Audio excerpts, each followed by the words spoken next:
Hey everyone, this is Metalhead Nation 1021. Sorry, I'm just adjusting the camera. Sorry about that. Anyways, today I'm going to be going over my fourth CD collection update for the channel. It was really about the middle of last year where I really started collecting CDs and stuff. And I've always been into music, especially metal music, for years, but I just recently decided to start getting CDs and vinyls and stuff. So I started making the collection updates pretty soon after I started really collecting CDs. So this is going to be my fourth update, I think. So I also got some other stuff that I'm going to show you that I got for Christmas. Anyways, I'm going to jump right into it with the two DVDs that I got. Dream Theater Live at Budokan and Dream Theater Breaking the Fourth Wall, which is live at the Boston Opera House. This one's a double CD. This one's a singular CD, or DVD. I'm sorry. And Live at Budokan is absolutely legendary for just the perfection of the performance. And Breaking the Fourth Wall is the tour that is the one right before the one I saw. I saw the Astonishing Tour the first time I saw a Dream Theater. So that was the first live DVD I really ever heard about. Since neither of my parents are really into metal, I basically found everything that I found by myself, except for maybe Metallica. But Dream Theater is one of those bands that I found, and I fell in love with. They're my favorite band, love them to death. But yeah, so I got those two DVDs, legendary DVDs, and I also got, on the topic of Dream Theater, this is the box set for their album Black Clouds and Silver Linings. I'm not going to open it because it's an absolute pain to open, but it basically has the vinyl, an artwork which is limited to 2,000 or 5,000 or 15,000 copies, something like that. You had the chance to pull a ticket that would give you a VIP pass. I didn't get that. I think they've already sold all the ones that contain those. The CD had the bonus disc with all the covers that they did, and it had some other stuff I can't really remember off the top of my head. This was awesome. Absolutely love this. Also on the topic of Dream Theater, and also another box set, I got their 2013 self-titled album. I got their 2013 self-titled album box set, which contains, I think it's a small LP, I think it's a 7-inch LP for the bigger picture, the full vinyl of the album, a CD, and a few other little things that are really cool. That was really, really good. Both of these, I was really happy with getting that for Christmas. Those were the two main things that I wanted, along with, music-wise. I asked for a few Bibles and Christian books because it's always nice to get those. I'm a Christian metalhead, which this basically goes against everything I just said. But yeah, again, I don't really care about the lyrics. It's really the music for me, and the singing, just everything. And the lyrics are really cool sometimes. But anyways, I got this with my own money that I saved up for a long time. This was $100, I think. You might be asking what makes this $100? By the way, this is the Black Dahlia Murder Ritual. Yeah, a 2013 album. It's on a gold wave, I guess gold wave vinyl. And I probably did overspend on this by a lot of money, but I saw this in the store near my house months ago, and I knew I wanted it from the beginning. So that was kind of an impulse buy one day. I was in there, I was like, if I don't get it now, maybe it's going to sell the next time. So I got it, and I do not regret it. Amazing album. I've listened to it a few times, not the whole thing, but I've listened to a few of the songs. I've been pretty busy lately. But it's a really nice album, and I definitely am glad that I got it. So that's all for things not not CDs and stuff.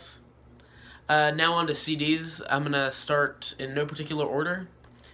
And one thing I'd like to add is that in my videos, there are times where I'm probably going to repeat an album or like maybe miss showing an album just because I forget that I haven't shown it yet, or I thought I've already shown it and it turns out I didn't.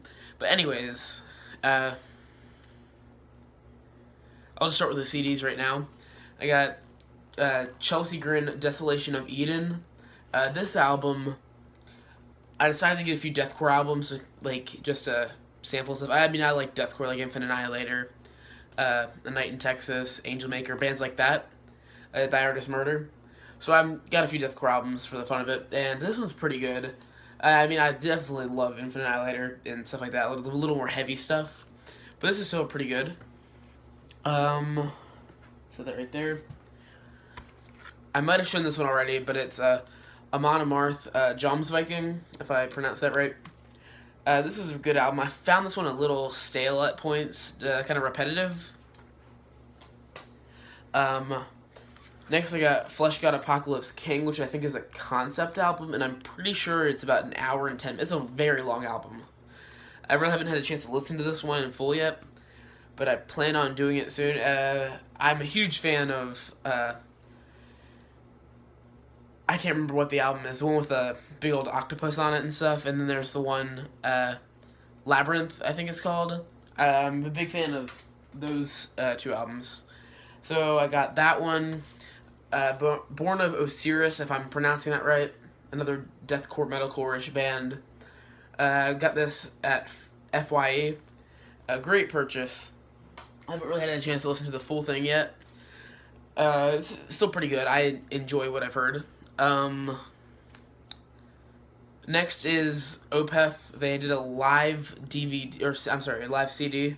This is Opeth Enslaved, and it seems to be on one of their tours.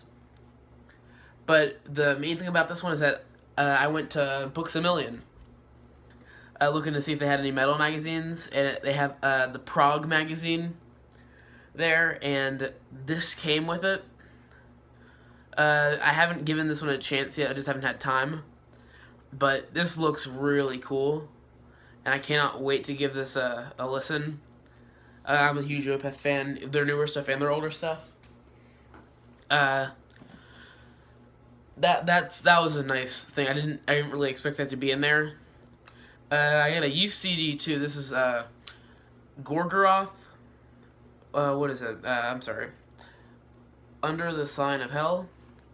This album has, when I listened to it on my big speakers, I could not hear a thing. Terrible production, in my opinion, which I guess with this style of kind of like, I'd call it blackened death metal. This is just my personal thought, but I thought it was like, the production was really bad, but the musicianship was great, and the production actually kind of added to the CD, I guess you could say.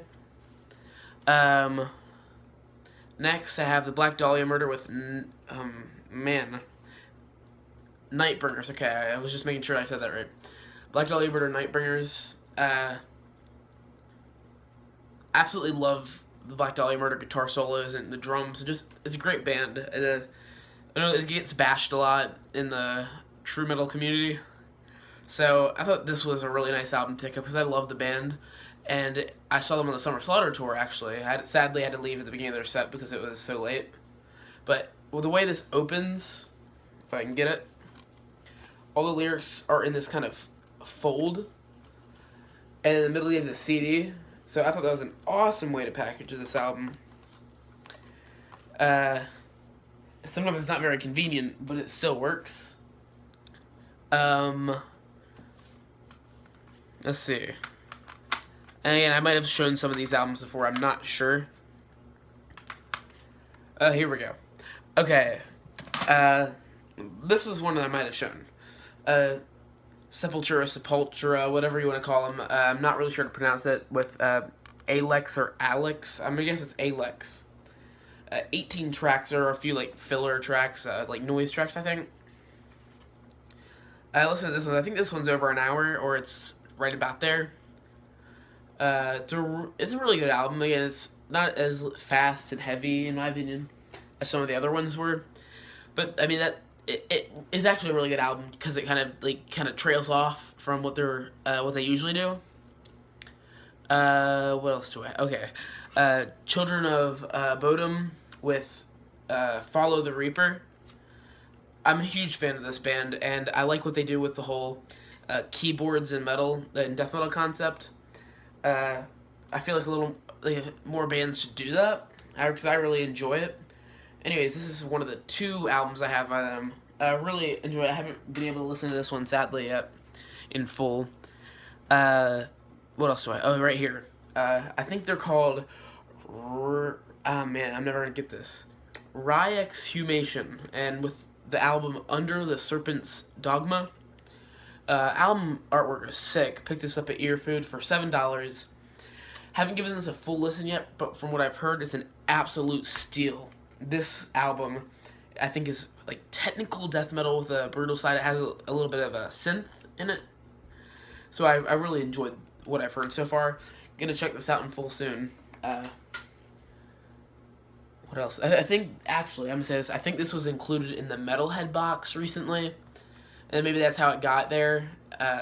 I looked on the website and I found this album there. I was like, that's a pretty good coincidence. So I'm pretty sure that it was from the Metalhead box. I'm gonna group these 2 albums together. I finally finished up my collection of all the Death CDs.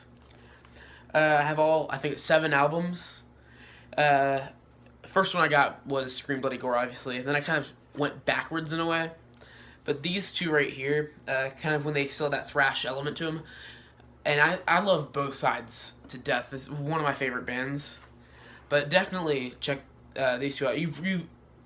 You've all heard them. Don't tell me you haven't. You've all heard them. These are the double disc versions. The special edition, the reissues, I guess you would call them. This one I've had playing over and over and over again for the last few days. Obituary. Self-titled album.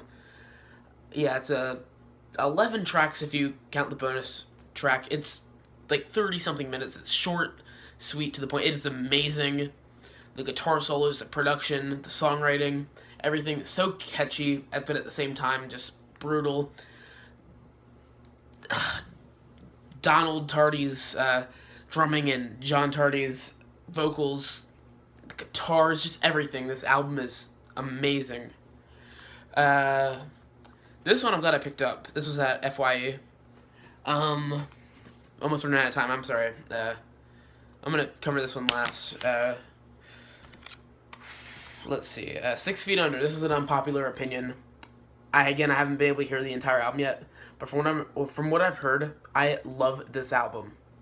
I think they have the bassist from Brain Drill, of all bands, on this album, and on the second track, I think it is Exploratory Homicide.